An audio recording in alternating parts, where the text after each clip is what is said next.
The concert hall in Vienna buzzed with excitement. People dressed in their finest clothes filled almost every seat, their voices creating a gentle hum throughout the room. Crystal chandeliers hung from the high ceiling, casting a warm glow over the audience. At the center of the stage stood a magnificent black grand piano, polished so perfectly that it reflected the lights above it. Tonight was special. Mikhail Petrov, one of the world's greatest pianists, had come to perform. His concerts sold out months in advance, and tickets were nearly impossible to get. People traveled from other countries just to hear him play. Mrs. Klein, a dedicated music teacher at a local public school, had managed to get tickets for her class through an education program.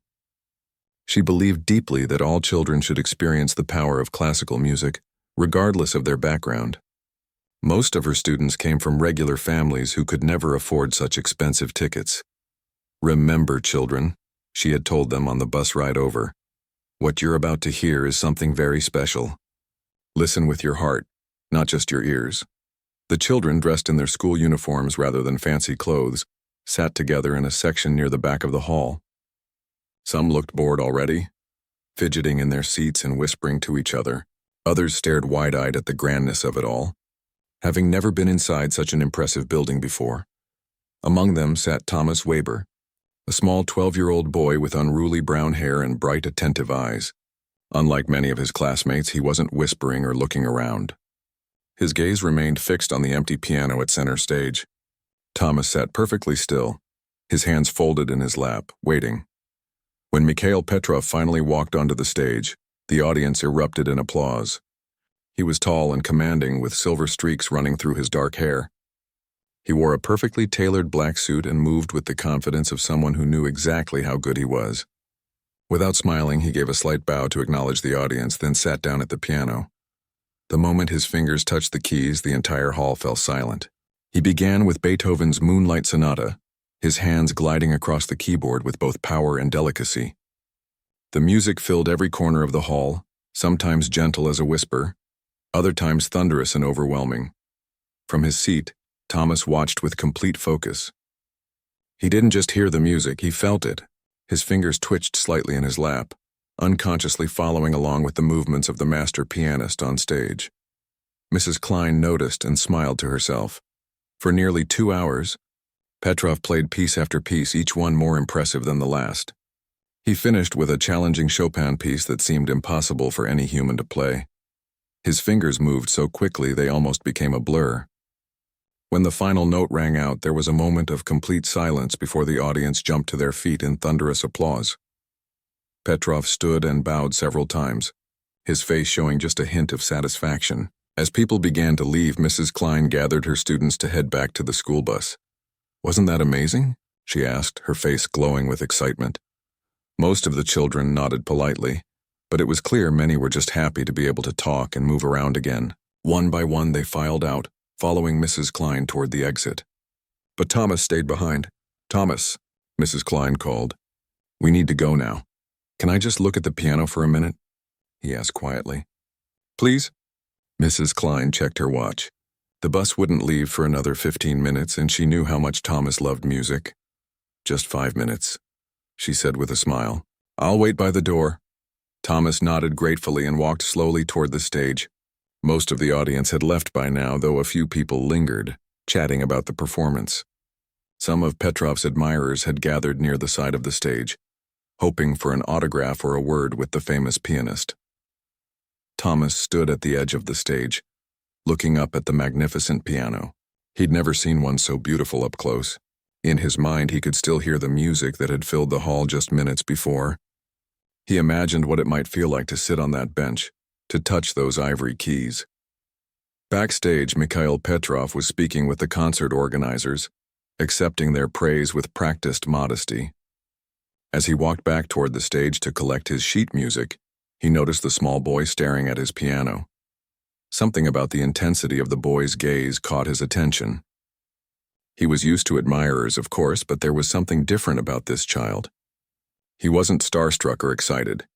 He was completely focused on the piano itself, as if nothing else in the world existed.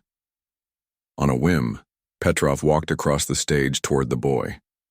The few remaining audience members noticed and fell silent watching. "You like the piano?" Petrov asked, his voice carrying a slight Russian accent. Thomas looked up, startled to be addressed by the great musician. He nodded, unable to find his voice. "What's your name, boy?" Petrov asked. "Thomas," he managed to say, his voice barely above a whisper. Petrov studied him for a moment. The boy was clearly not from a wealthy family. His clothes were clean but simple, his haircut inexpensive. Probably one of the school children who had been brought to the concert as part of some cultural enrichment program. A mischievous idea formed in Petrov's mind. These lingering audience members were clearly hoping for something extra, some little encore or moment to make the evening more special. Why not give them a bit of amusement? "Would you like to play my piano, Thomas?" he asked, loud enough for the remaining audience to hear. Several people chuckled. Mrs. Klein, who had been watching from the doorway, stepped forward with concern on her face. "Oh, he doesn't," she began. But Petrov held up his hand. "Let the boy answer," he said with a smile that didn't quite reach his eyes.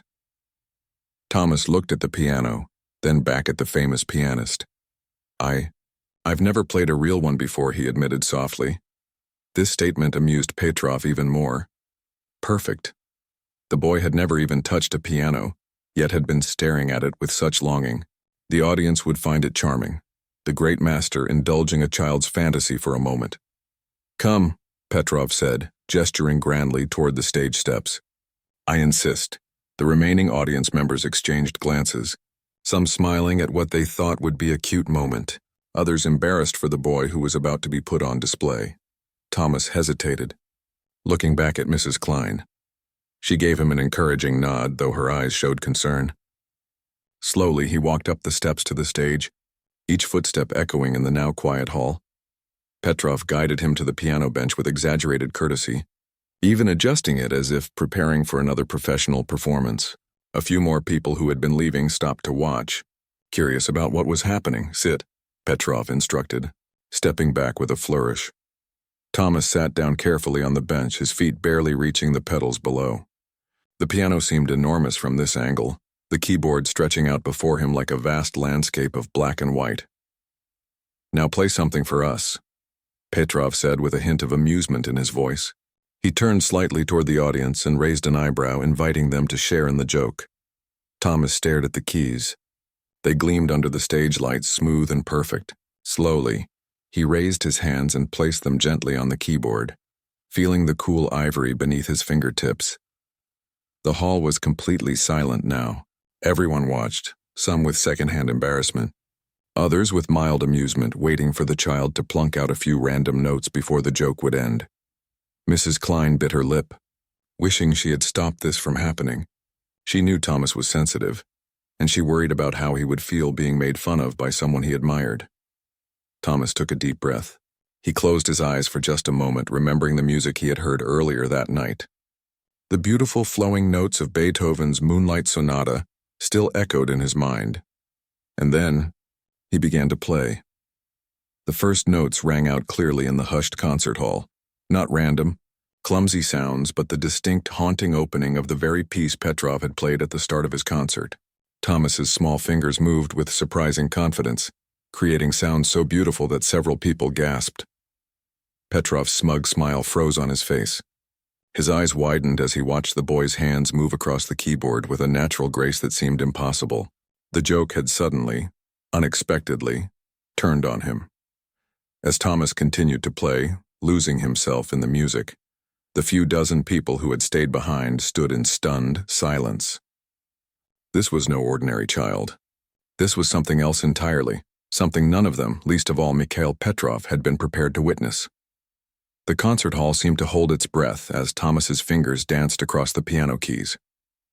What had begun as a joke, a famous pianist inviting an untrained boy to play, had transformed into something extraordinary. The Moonlight Sonata flowed from Thomas's hands with a purity that seemed impossible from someone who had never before touched a real piano.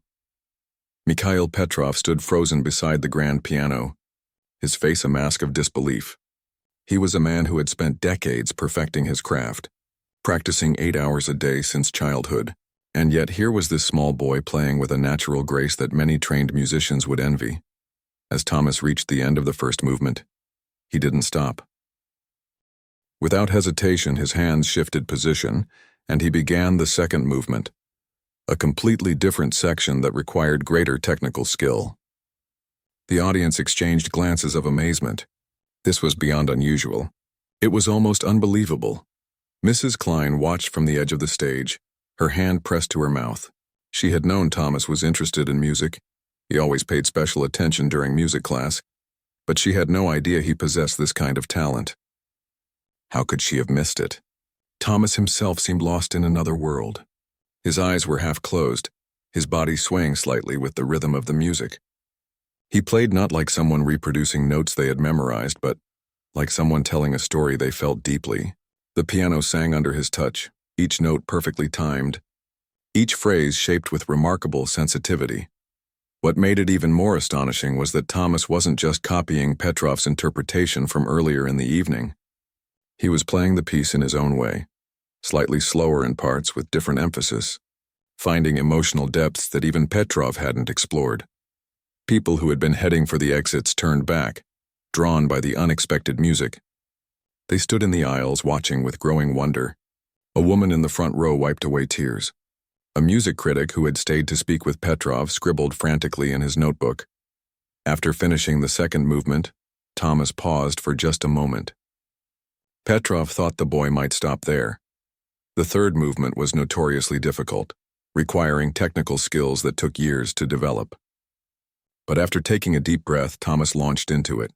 His small hands stretched to reach the challenging chords. Occasionally, he missed a note or simplified a particularly difficult passage, but these small imperfections only highlighted how remarkable the rest of his playing was. He wasn't perfect, he was entirely self-taught, after all, but the raw talent shining through was undeniable.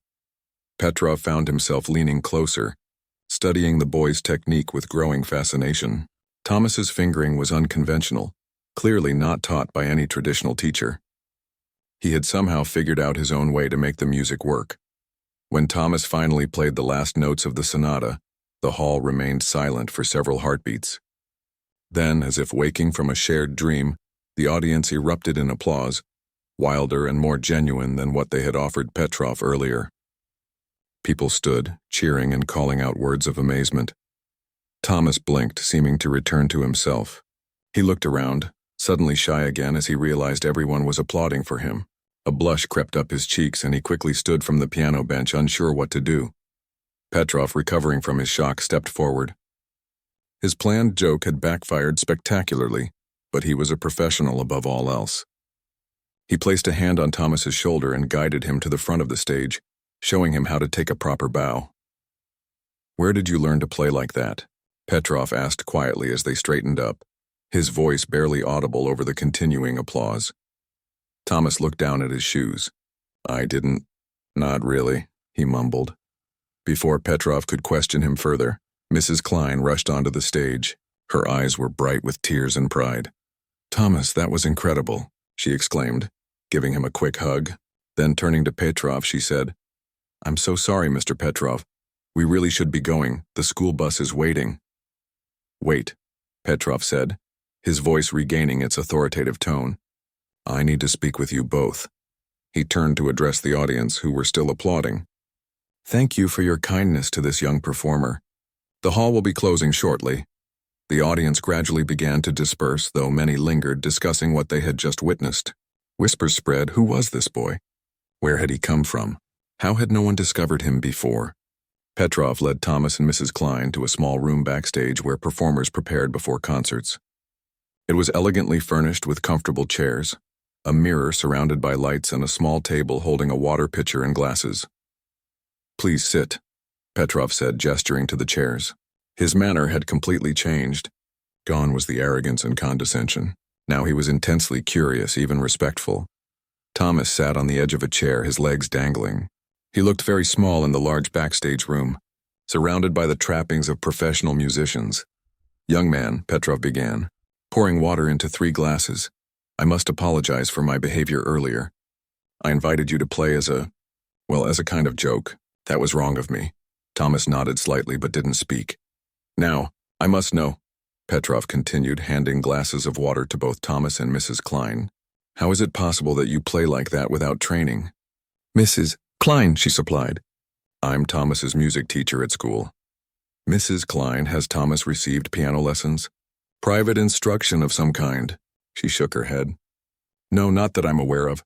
Our school doesn't even have a piano, just a few old keyboards that rarely work properly. We focus mostly on basic music appreciation and singing.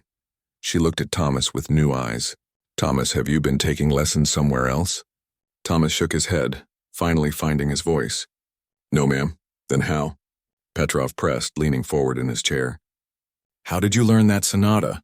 It's one of Beethoven's most famous works, but it's not simple. Professional pianists spend months perfecting it.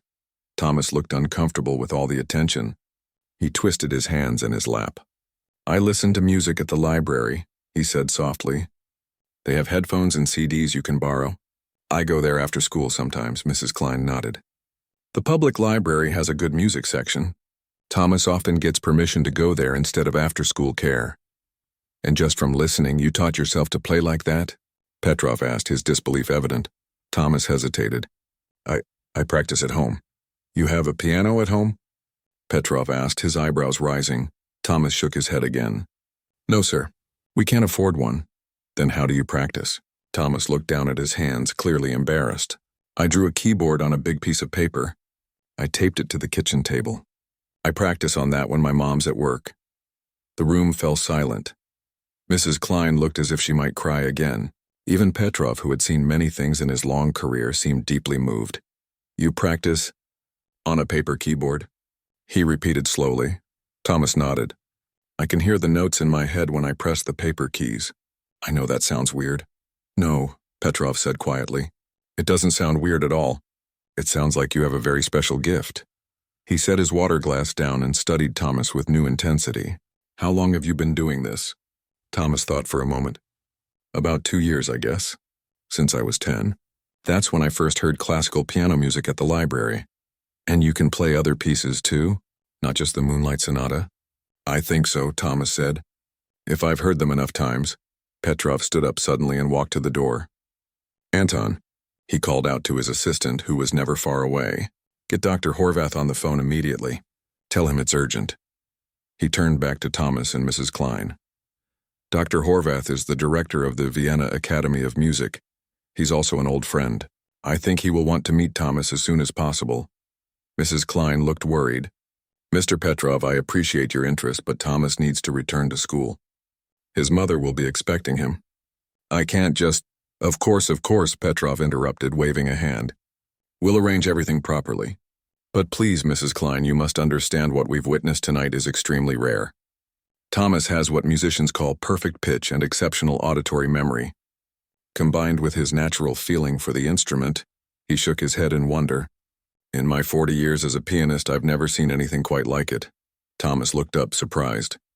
Is that good? Petrov laughed. A genuine warm sound, completely unlike his earlier condescending chuckle. Yes, Thomas. It's extraordinary. And if you're willing, and if your mother agrees, I would very much like to help you develop this gift. Mrs. Klein watched the famous pianist carefully. Why would you do that? You don't even know us. Petrov's face grew serious. Because music deserves it. Because talent like this shouldn't be left to practice on paper keyboards. He paused, then added with surprising honesty, and because I need to make right what began as a cruel joke. As Anton appeared at the door to confirm that Dr. Horvath was on the line, Thomas sat very still, trying to absorb what was happening. Just hours ago, he had been an ordinary schoolboy from a poor neighborhood, dreaming about music on a paper keyboard. Now somehow everything was about to change. The small apartment on the outskirts of Vienna was nothing like the grand homes Mikhail Petrov usually visited. The building was old but clean, with peeling paint in the stairwell and the lingering smell of different cooking styles from various apartments. He followed Mrs. Klein up 3 flights of stairs carrying a folder of papers under his arm. Her name is Anna Weber, Mrs. Klein explained as they climbed. She works 2 jobs, mornings at a bakery and evenings cleaning offices. Thomas stays with a neighbor after school until she gets home around 8. Except for library days, of course. Petrov nodded, taking in this information. It had been 3 days since the concert, and he had spent that time making arrangements, pulling strings, and having long conversations with his friend Dr. Horvath at the Academy of Music. Now it was time to meet Thomas's mother. Mrs. Klein had insisted on coming along, which Petrov understood. A famous stranger showing up at a single mother's door with grand promises about her son would naturally raise suspicion. Mrs. Klein's presence would help ease any concerns. They reached apartment 304, and Mrs. Klein knocked gently. After a moment, the door opened to reveal a woman in her mid-30s with the same warm brown eyes as Thomas. She looked tired, with faint shadows beneath her eyes, but her smile was genuine as she recognized her son's teacher. "Mrs. Klein, what a surprise," she said, then noticed Petrov standing behind her. Her smile faltered slightly, replaced by a questioning look. "Ms. Weber, I'm sorry to drop by unexpectedly," Mrs. Klein began. "This is Mikhail Petrov. He's a concert pianist who performed at the event our class attended earlier this week. He wanted to speak with you about Thomas." Anna Weber's expression shifted from confusion to concern. "Is everything okay? Did Thomas do something wrong at the concert?" No, Petrov rushed to assure her. "Quite the opposite. May we come in? It's rather important." She hesitated for just a moment, then stepped aside. "Of course. Please excuse the mess, I wasn't expecting visitors." The apartment was small but spotlessly clean. A tiny living room connected to an even smaller kitchen. Through a half-open door, Petrov glimpsed a bedroom with 2 beds, likely shared by mother and son. Despite the limited space, the apartment felt like a home. Photos of Thomas at different ages decorated the walls, and a bookshelf held a modest collection of well-worn books. What caught Petrov's eye immediately was the kitchen table. On its surface lay a large sheet of paper with a carefully drawn keyboard. The keys were precisely measured and labeled, some showing signs of wear from frequent touching. "Please sit down," Anna said, gesturing to the couch. "I can make tea if you'd like." "No need to trouble yourself," Petrov said, sitting down. "We won't stay long. Where is Thomas?" Mrs. Klein asked, looking around. "At the library," Anna replied. "He goes every Wednesday. He should be home in about an hour." She sat in a chair across from them, her hands folded in her lap. "Now what's this about?" Mrs. Klein and Petrov exchanged glances. "Ms. Weber," Petrov began, "I'm not sure if Thomas told you what happened after the concert on Monday night." Anna shook her head. "He just said he enjoyed it very much. He's been even more quiet than usual since then. Lost in thought, you know how he gets sometimes." Mrs. Klein smiled. "Well, something quite extraordinary happened." She proceeded to tell Anna about how Petrov had invited Thomas to play the piano, expecting a child's awkward attempt, only to be stunned by his remarkable performance. As she listened, Anna's expression changed from surprise to disbelief, to a strange mix of pride and concern. "That can't be right," she said when Mrs. Klein finished. "Thomas has never played a real piano before. I witnessed it myself," Petrov assured her. "Your son played Beethoven's Moonlight Sonata, all 3 movements, with exceptional feeling and technical ability. It was," he searched for the right word, "extraordinary." Anna's eyes drifted to the paper keyboard on the table. "He spends hours at that table," she said softly. "I thought he was just daydreaming, playing pretend. I work so much, I don't always have time to—" Her voice trailed off. "Ms. Weber," Petrov said gently, "I've been a professional pianist for 40 years. I've taught many students and seen many prodigies. What your son can do, teaching himself to play on a paper keyboard, reproducing complex pieces after only hearing them, it's extremely rare. It suggests not only perfect pitch but also exceptional musical memory and natural talent." Anna looked overwhelmed. "But we can't afford a piano. We can't afford lessons. I've always felt bad that I couldn't give him those things, but that's why I'm here," Petrov interrupted, opening the folder he had brought. "I've spoken with the Vienna Academy of Music. They're prepared to offer Thomas a full scholarship, including private lessons, access to practice rooms, and eventually, a proper piano for your home." Anna stared at him in disbelief. "Why would they do that? Why would you do that?" Petrov hesitated. How could he explain that what had begun as a cruel joke had transformed into something deeply personal for him? How Thomas's playing had reminded him of his own early love for music, before fame and ego had complicated everything. "Because talent like your son's deserves to be nurtured," he said simply. "And because I believe he could become one of the great pianists of his generation, if given the chance." Mrs. Klein reached over and took Anna's hand. "It's a wonderful opportunity, Anna. I've never seen anything like what Thomas did that night." Anna stood up suddenly and walked to the window, her back to them. Thomas's father was musical, she said quietly. He played guitar in a band. Not classical music, but he could play anything after hearing it once. He left when Thomas was 3, said he needed to follow his dreams. We haven't heard from him since. She turned back to face them, her eyes glistening with unshed tears. I always wondered if Thomas had inherited that talent, but I could never afford to find out. So you're telling me my son, who has never had a single lesson, played a complex piece perfectly on his first try? Not perfectly, Petrov corrected her.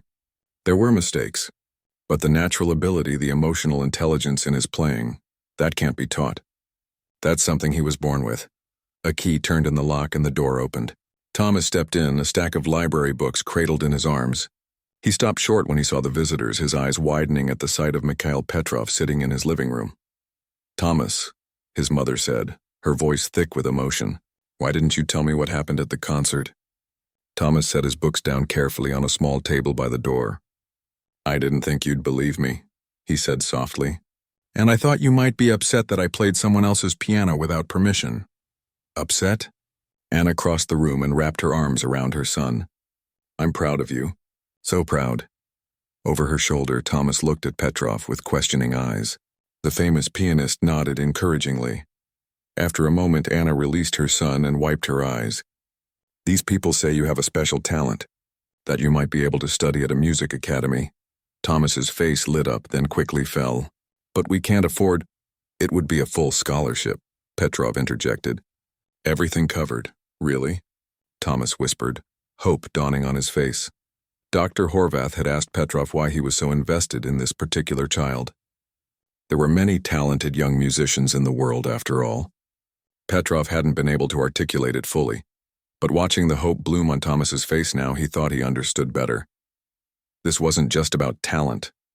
It was about redemption, about making right what had begun as wrong, and perhaps about reconnecting with the pure love of music that he himself had somehow lost along the way.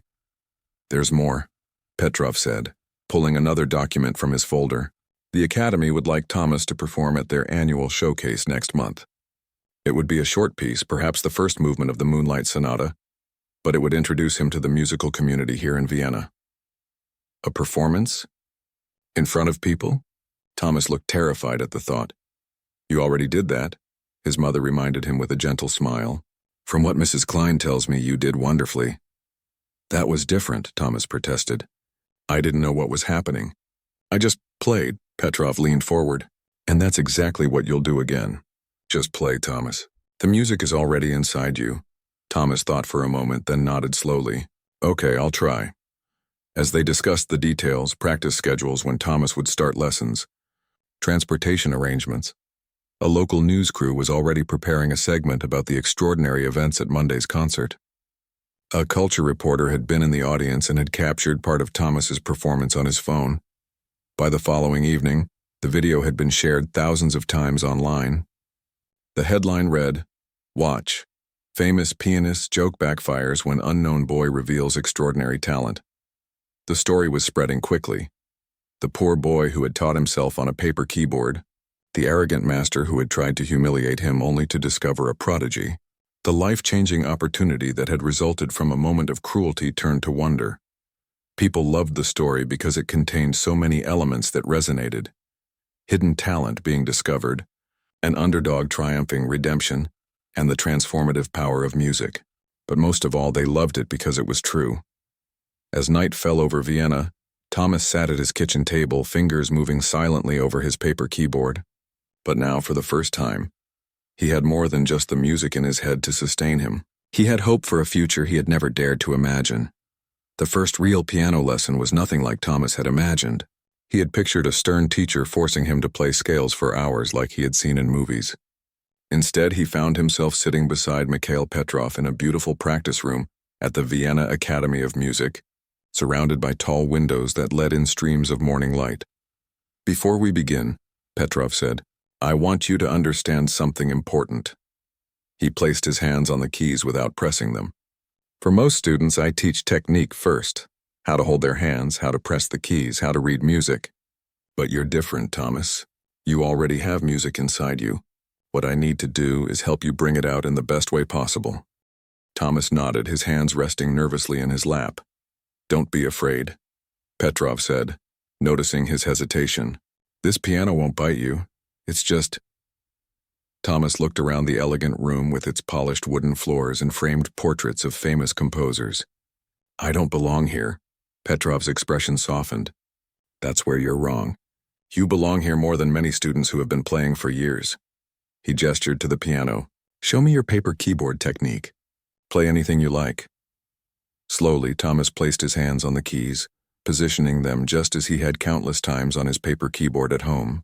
He began to play a simple Mozart piece he had heard at the library. His technique was unusual, his wrists too low, his fingers sometimes stretched at odd angles, but the music that emerged was beautiful nonetheless. Petrov watched without interrupting. When Thomas finished, he nodded thoughtfully. "Good, very good. Now let me show you how to position your hands to make it easier." He demonstrated the proper form, his fingers curved like he was holding an orange, wrists slightly raised. "Try it this way." Thomas adjusted his hands and played the same piece. The difference was immediate. The notes flowed more easily and his fingers didn't stumble over the difficult passages. "You see?" Petrov said with a smile.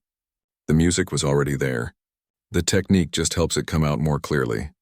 Over the next few weeks, Thomas's life transformed completely. Each morning, his mother would drop him off at the academy on her way to work at the bakery.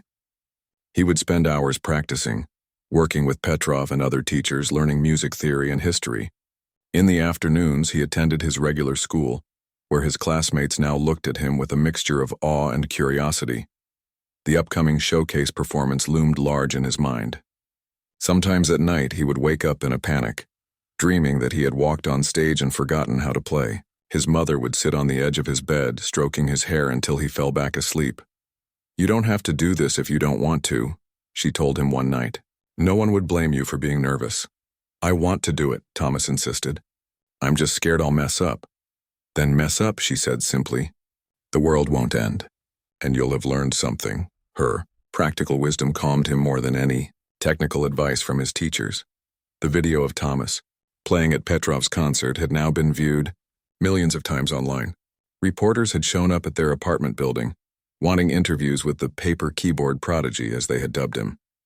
Anna had politely but firmly turned them away, protecting her son from the sudden attention. Dr. Horvath, the academy director, had been more accommodating to the press, seeing an opportunity to promote both the school and its newest student. He arranged a single press conference where journalists could ask questions in a controlled environment. Thomas, shy but determined, answered their questions with simple honesty. "How did you learn to play without a real piano?" one reporter asked.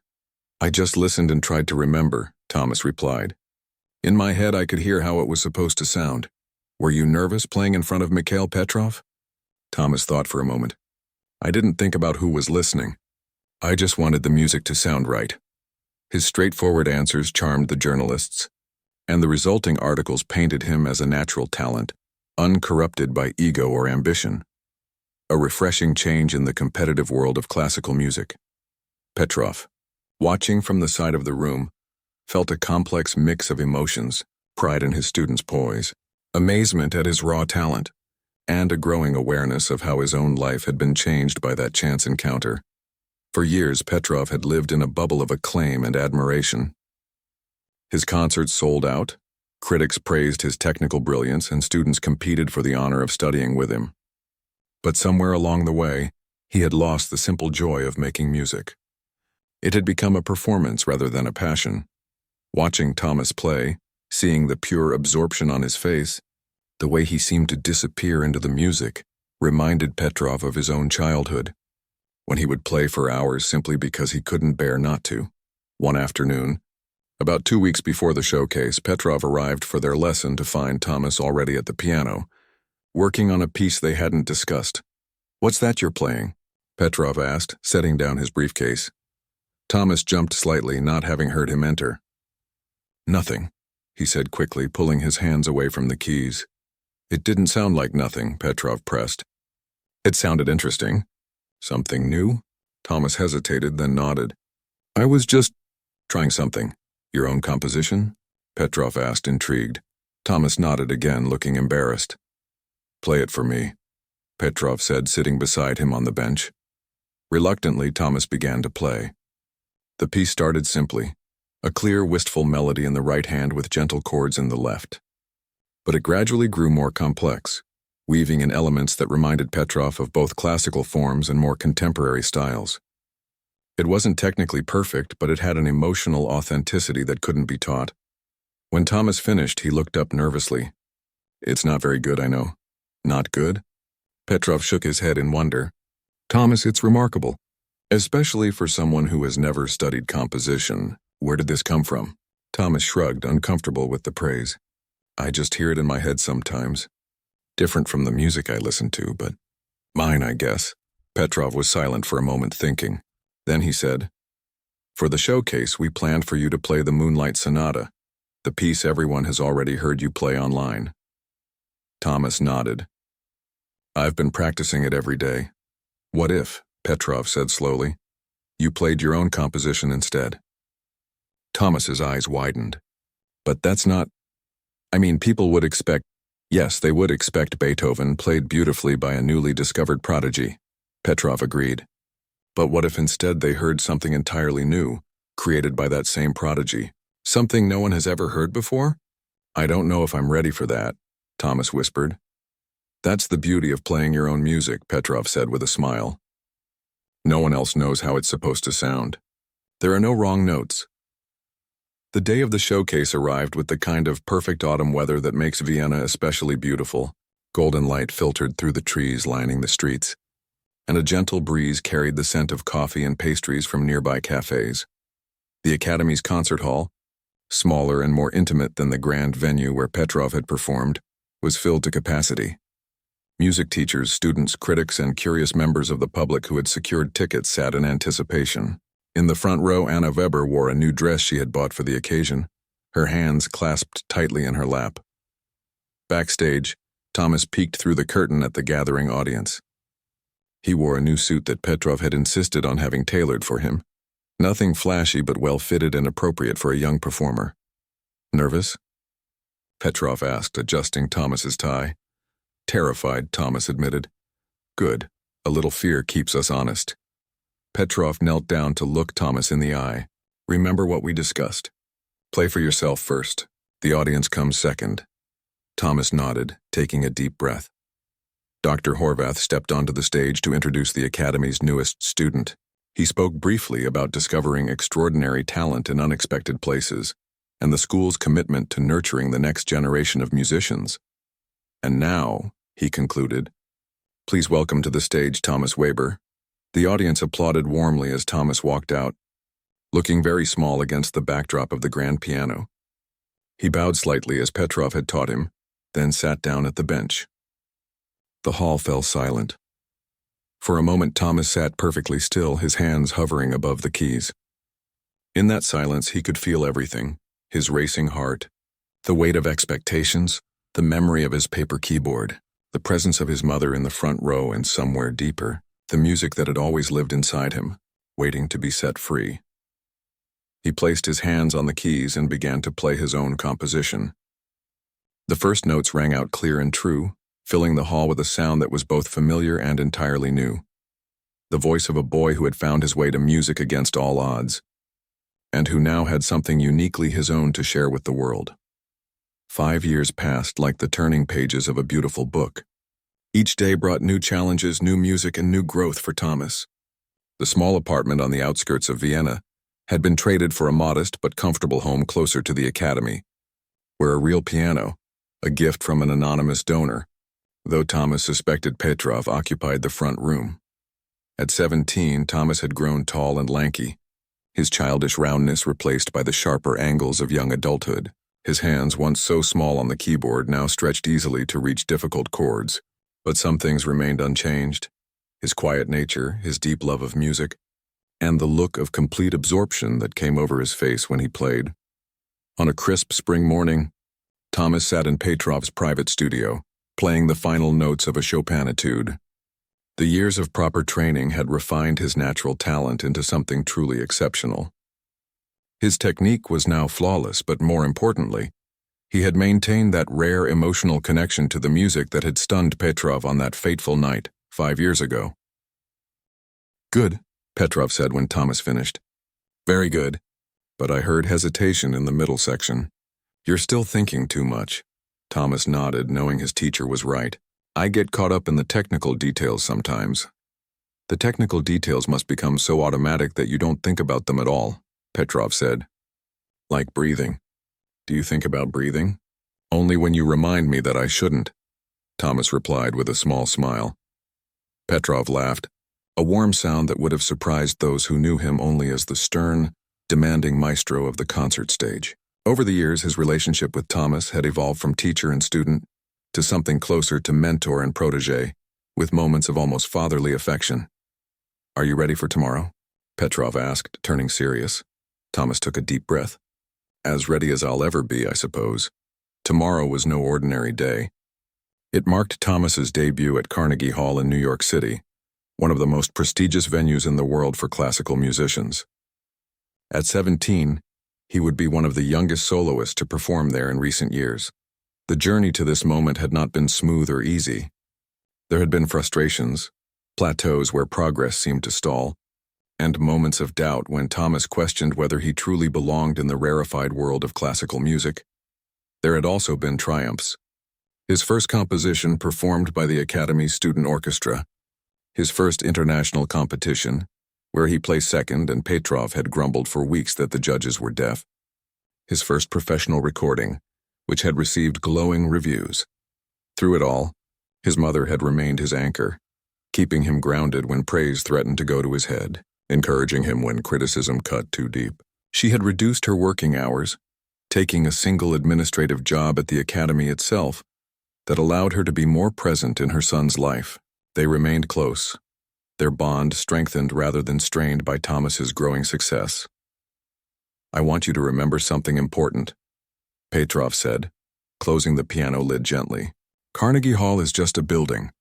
Beautiful, historic, yes, but still just a building with seats and a stage and a piano. A very famous piano," Thomas pointed out. "A piano with 88 keys. Just like this one," Petrov countered. "The notes sound the same. The music doesn't change because of the address." Thomas nodded, trying to take the advice to heart. "Play for yourself first," Petrov continued, repeating what had become a mantra between them. "The audience comes second, and the critics come last," Thomas finished with a small smile. "Exactly." Petrov checked his watch. "Our flight leaves in 4 hours. Go home, rest a little, and I'll pick you and your mother up at 2. As Thomas gathered his sheet music, Petrov added casually, "By the way, the concert is completely sold out." Thomas froze. "You said you wouldn't tell me that, did I?"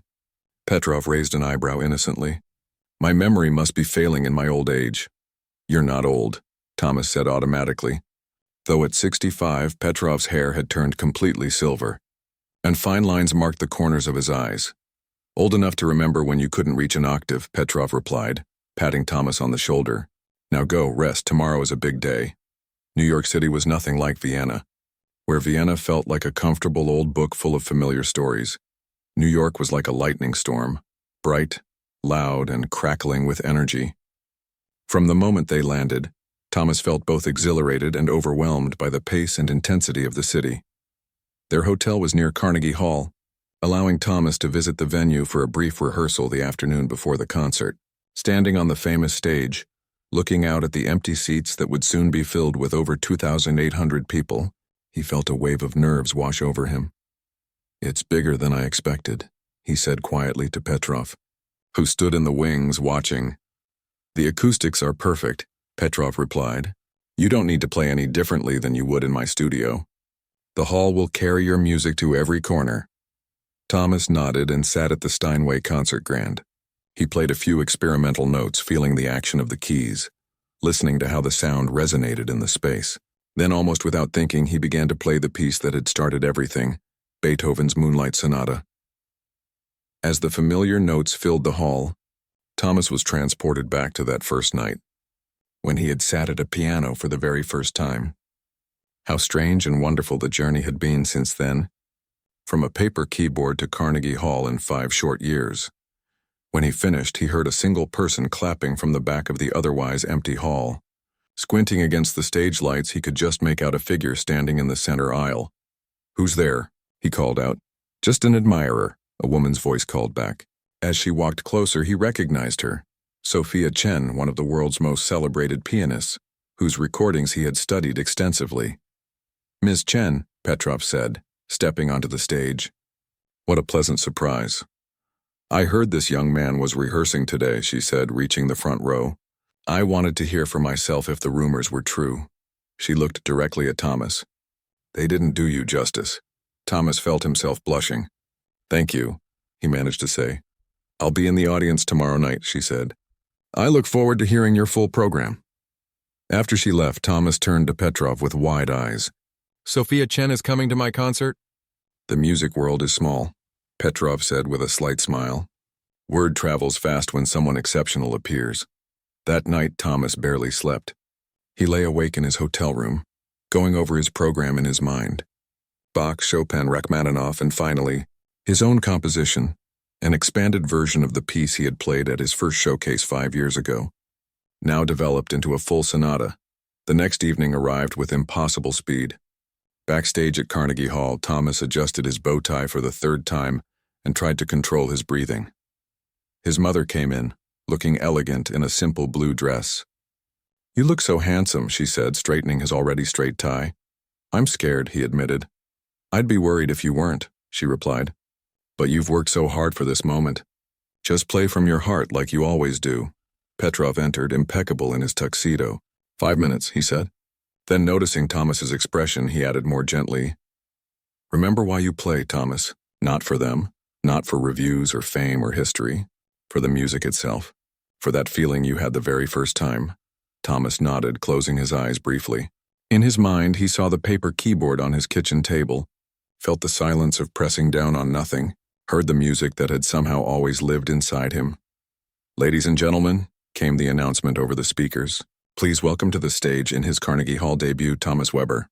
His mother squeezed his hand once, then let go. Petrov nodded, his eyes filled with pride and something else.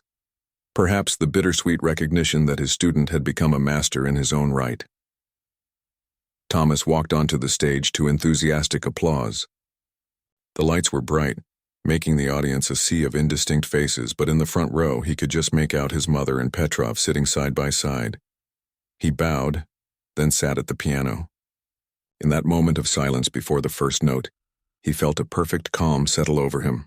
All the years of practice, all the struggles and triumphs, all the music he had absorbed and created, everything had led to this moment. His fingers touched the keys, and he began to play. In the audience, Petrov watched the young man he had once tried to humiliate, now holding one of the world's most discerning audiences in the palm of his hand. What had begun as a cruel joke had led to the discovery of an extraordinary talent, the rebirth of his own love for music, and the creation of a legacy that would continue long after both of them were gone.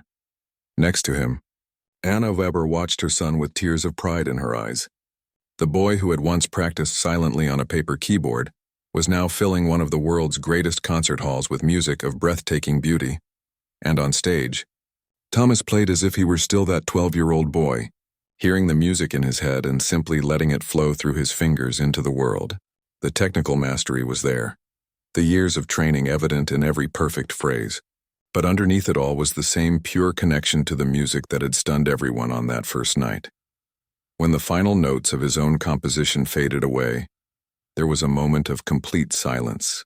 Then the audience rose as one, applause thundering through the hall, shouts of "Bravo!" ringing out from every direction. Thomas stood and bowed, his eyes finding his mother and Petrov in the front row. In that moment of triumph, he knew that the greatest gift wasn't the acclaim or the prestigious venue or even his remarkable talent. It was the journey itself, from a paper keyboard to Carnegie Hall, from a joke to a legacy, from a simple boy to a young man who had found his voice and shared it with the world.